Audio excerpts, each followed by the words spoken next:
எண்ணெய். Hello friends, இன்றைக்கி வந்து நம்ம வந்து இந்த சுகர் புண்ணுக்கு வந்து நம்ம வந்து இது வந்து நம்ம பாட்டி வைத்தியம் மாதிரி அந்த எங்கள் பாட்டியெல்லாம் இந்த மாதிரி தான் செய்வாங்க. இப்போ ஒரு பொடி மருதாணி ஒரு பொடி நான் எடுத்துருக்கிறேன்.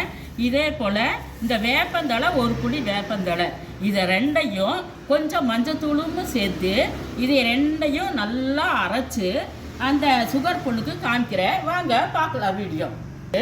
இந்த மருதாணி வேப்பந்தழையும் போட்டு நல்லா அரைக்கிறேன். கடைசியில் மஞ்சள் சேர்த்திக்கலாம். இப்போ ஆட்டுவோமா? மஞ்சத்தூள் கொஞ்சம் இதில் ஆட் பண்ணிடணும். மஞ்சத்தூள் நான் இவ்வளவு 3/4 ஸ்பூனு மஞ்சத்தூள். நான் வந்து இந்த வேப்பந்தழை மருதாணி மஞ்சத்தூள் இந்த 3ஐயும் சேர்த்து நல்லா அரைக்கணும்.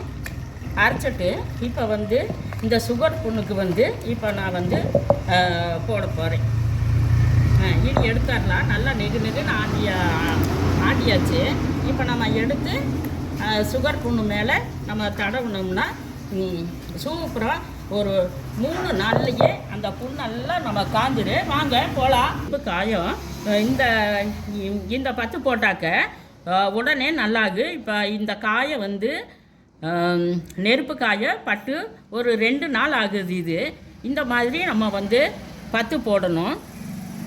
10 போட்டுட்டு இதை வந்து தினமும் அரைச்சி இதை வந்து டெய்லியும் அரைச்சி இதில் போடணும். நல்லா சோப்பு போட்டு கழுவி நல்லா ஒத்தனை கொடுத்து மறுபடியும் இது மாதிரி 10 போடணும். இதே மாதிரி நீங்களும் சுகர் புண்ணாக இருந்தாலும் பரவாயில்ல, தீப்பட்ட காயமாக இருந்தாலும் பரவாயில்ல, இதே மாதிரி வேப்பந்தழை மருதாணி மஞ்சத்தூள் இந்த 3ஐயும் நல்லா நெகுன்னு ஆட்டி இந்த மாதிரி நம்ம போட்டோம்னா உடனே நல்லாயிடும். நீங்களும் ஒரு முறை ட்ரை பண்ணி பாருங்கள்.